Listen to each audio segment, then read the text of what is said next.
ಇಂಡಿಯಾದಲ್ಲಿ age old farmers ಇದ್ದಾರಲ್ಲ ಅವ್ರಿಗಿಂತ ಬೆಸ್ಟ್ ತಿಳ್ಕೊಂಡಿರೋರು ಇನ್ನೊಬ್ರಿಲ್ಲ. ಸೊ ಉದಾಹರಣೆಗೆ ಅವ್ರಿಗೆ ಫ್ಯಾನ್ಸಿಯಾಗಿ ಹೇಳಕ್ಕೆ ಬರ್ದಲೇ ಇರ್ಬೋದು. ಲೈಕ್ ನಾವಿವಾಗ ಏನು ಇಂಟರ್ ಕ್ರಾಪಿಂಗ್, ಮಿಕ್ಸ್ ಕ್ರಾಪಿಂಗ್ ಅದು ಇದು ಅಂತ ಇಂಗ್ಲೀಷಲ್ಲಿ ಫ್ಯಾನ್ಸಿಯಾಗಿ ಹೇಳ್ತೀವಲ್ಲ, ಅದು ತುಂಬ ವರ್ಷದಿಂದ ಮಾಡ್ಕೊಂಡು ಬಂದಿರೋದು. ಮಧ್ಯದಲ್ಲಿ ಎರಾಡಿಕೇಟ್ ಆಗಿತ್ತು. ಅವರು ಇವಾಗ ತೊಗರಿ ಬೆಳೆದ್ರೆ ಒಂದು ಲೈನು ಇದು ಹುರುಳಿ ಬೆಳೀತಾರೆ. ಸೊ ಅದರಿಂದ ಇದಕ್ಕೆ ಡಿಸೀಸು ಪೆಸ್ಟು ಕಂಟ್ರೋಲ್ ಆಗುತ್ತೆ. ಒಂದೇ ಸತಿ ವೈರಸ್ ಏನಾದ್ರು ಬಂತು ಅಂದರೆ ಫುಲ್ ಹರಡುತ್ತೆ.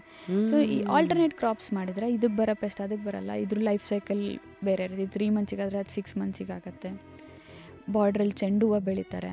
ಆ ಸ್ಮೆಲ್ಲು ಕಲ್ಲರ್ಗೆ ಮೇನ್ ಕ್ರಾಪಿಗೆ ಹೋಗೋ ಹುಳಗಳು ಇಲ್ಲಿಗೆ ಬರುತ್ತೆ.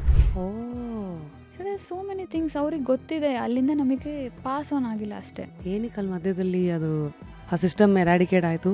ಬ್ರಿಟಿಷರ್ ದಾಳಿ ಒಂದು ಕಡೆ, ಇದ್ರ ಮೇಲೆ ಲ್ಯಾಕ್ ಆಫ್ ಇಂಟ್ರೆಸ್ಟ್, ಮೂಗು ಮುರಿತಾರೆ ಅಗ್ರಿಕಲ್ಚರಲ್ಲಿ ದುಡ್ಡಿಲ್ಲ ಅಂತ. ಅಫ್ಕೋರ್ಸ್ ಇಲ್ಲ, ನಾವು ಅಂದ್ಕೊಂಡಷ್ಟು ನಾವು ಎಕ್ಸ್ಪೆಕ್ಟ್ ಮಾಡಿದಷ್ಟು ಇಲ್ಲ.